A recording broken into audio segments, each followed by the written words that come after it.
नमस्कार मित्रों, मैं दिलीप सिंह आप सभी का तहे दिल से स्वागत करता हूं आपके अपने YouTube प्लेटफॉर्म ड्रोन इंस्टीट्यूट में। मैं आपसे माफ़ी मांगता हूं कि अभी 2-4 दिन आपकी क्लास नहीं हो पाई है, इसलिए मैं आपसे माफ़ी मांगता हूं। हम उसी अपने पिछले टॉपिक पे चल रहे होंगे कि हम हर्यक वंश को पूरी तरह समाप्त कर चुके थे। उसके जो अंतिम शासक थे वो नागदशक थे। नागदशक की हत्या उसी के अमात्य को ही हम क्या बोल देते हैं, मंत्री बोल देते हैं। तो किसने की थी? शिशुनाग ने की थी। नागदशक की हत्या उसी के मंत्री किसने की थी? शिशुनाग ने की थी। शिशुनाग ने एक नए वंश की स्थापना की। उसने शिशुनाग ने स्वयं अपने नाम पर एक वंश की स्थापना की। क्या नाम था वंश का? तो शिशुनाग वंश। शिशुनाग वंश कब से कब तक रहा? तो शिशुनाग वंश रहा आपका 412 बीसी से लेकर 344 बीसी तक शिशुनाग वंश रहा। शिशुनाग गद्दी पे कब बैठा था? तो 412 बीसी पे शिशुनाग गद्दी पे बैठा। कब से कब तक रहा शिशुनाग गद्दी पर? तो 412 बीसी से लेकर 394 बीसी तक कौन रहा? शिशुनाग गद्दी पे रहा। शिशुनाग ने अपनी राजधानी वैशाली बना ली थी। शिशुनाग ने अपनी राजधानी क्या बना ली थी? वैशाली बना ली थी। ठीक है मित्र। इसके बाद क्या हुआ कि शिशुनाग ने अवंती को जीता। अवंती था जो एक बहुत ही बड़ा साम्राज्य था अवंती का। तो अवंती पहले क्या था? जो बिंबिसार था। कौन था? बिंबिसार। तो बिंबिसार और अवंती के बीच मित्रता थी, ना कि बिंबिसार ने अवंती को जीता था। क्योंकि जो अपना मगध साम्राज्य है ये भी क्या बहुत शक्तिशाली था, और अवंती भी क्या था? वो भी बहुत शक्तिशाली था। इसीलिए बिंबिसार और अवंती के बीच क्या था? एक समझौता हुआ था, मित्रता थी। उसको जीतने वाला अगर आपसे पूछ लिया जाए कि अवंती को किसने जीता था, तो शासन है आपका शिशुनाग। किसने जीता था अवंती को? शिशुनाग ने। किसको हराया था? तो प्रगोत को किसने हराया था? शिशुनाग ने हराया था। ठीक है मित्र। इसके बाद गद्दी पे कौन आता है? कालाशोक। शिशुनाग के बाद गद्दी पे कौन आता है? इसका उत्तराधिकारी कौन आता है? तो कालाशोक। कालाशोक का शासनकाल कब से कब तक रहा? तो 394 बीसी से लेकर कब तक रहा? 394 बीसी से लेकर 366 बीसी तक कालाशोक गद्दी पे रहा। ठीक है मित्र। इसके जो कालाशोक है इसके शासनकाल में एक बहुत महत्वपूर्ण क्वेश्चन बनता है कि इसके समय क्या हुई थी? द्वितीय बौद्ध संगति हुई थी। कौन सी बौद्ध संगति हुई थी? द्वितीय बौद्ध संगति हुई थी। कब हुई थी द्वितीय बौद्ध संगति? तो 383 बीसी में द्वितीय बौद्ध संगति हुई थी। कहाँ हुई थी? तो वैशाली में हुई थी। इसके अध्यक्ष कौन थे मित्रों? तो उस समय इसके अध्यक्ष जो आपके शावक मीर थे। द्वितीय बौद्ध संगति के अध्यक्ष कौन थे? तो शावक मीर थे। किसके शासनकाल में हुई थी? तो कालाशोक के शासनकाल में हुई थी। पूछ लिया जाए कब हुई थी? तो 383 बीसी में हुई थी। ठीक है मित्र। इसके बाद क्या है कि कालाशोक ने पाटलिपुत्र को पुनः राजधानी बनाया। पहले क्या है कि पाटलिपुत्र को पहले राजधानी किसने बनाया था? उदयन ने बनाया था। अगर आपसे क्वेश्चन पूछ लिया जाए कि दोबारा राजधानी पाटलिपुत्र को किसने बनाया, तो आप आंसर क्या करेंगे? कालाशोक। क्या करेंगे आंसर आप? कालाशोक। तो कालाशोक ने पुनः राजधानी क्या बना ली थी अपनी? तो पाटलिपुत्र। और पहले राजधानी किसने बनाई थी? तो पहले राजधानी पाटलिपुत्र उदयन ने बनाई थी आपकी।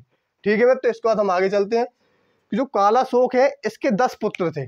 कितने थे? 10 पुत्र। कालाशोक के कितने पुत्र थे? 10 पुत्र थे। इसका जो अंतिम शासक रहा है किसका?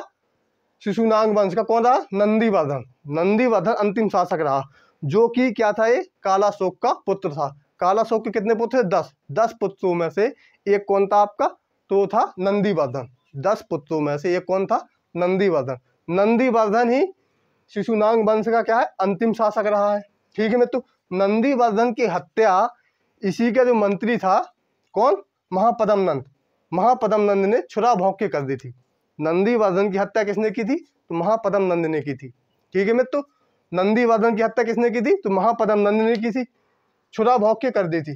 तो इसके बाद क्या हुई? महापद्म नंद ने नए वंश नंद वंश की स्थापना की। महापद्म नंद ने नए वंश नंद वंश महापद्म नंद ने नंद वंश की स्थापना की। और नंद वंश का शासनकाल कब से कब तक रहा मित्रों? तो 344 बीसी से लेकर 323 बीसी तक नंद वंश का शासनकाल रहा। और नंद वंश की स्थापना किसने की थी? तो महापद्म नंद ने की थी।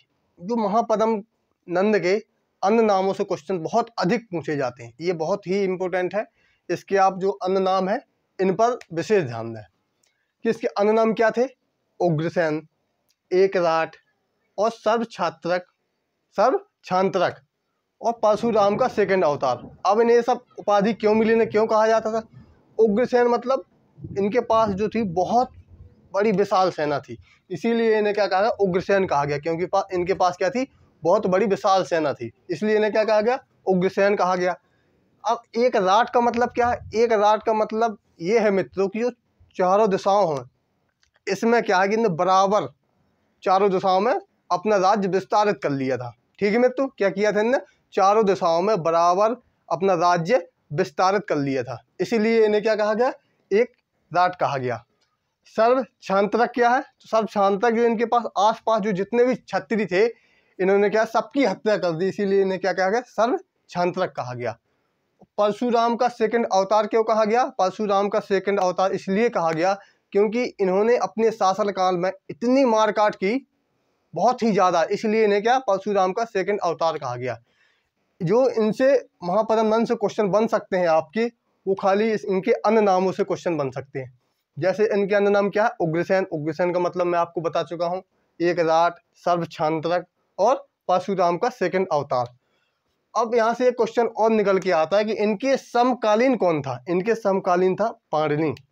कौन था, पाणिनि था। इनकी एक पुस्तक थी अष्टाध्यायी, इनकी पुस्तक का नाम क्या था, अष्टाध्यायी, अष्टाध्यायी था।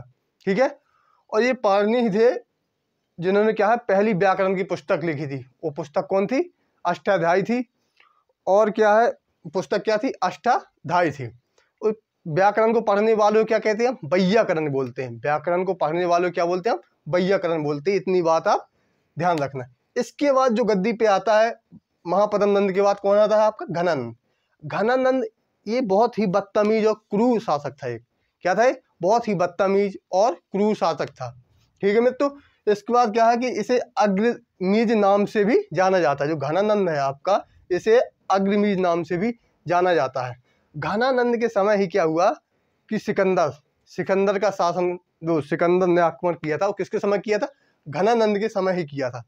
ठीक है मित्रों, क्या किया था, घनानंद के समय ही सिकंदर का आक्रमण हुआ था। आक्रमण कब हुआ था, तो 326 BC में आक्रमण हुआ था, किसका, सिकंदर का। अगर आपको वीडियो अच्छा लगे तो लाइक करें और शेयर करें। जय हिंद मित्रों।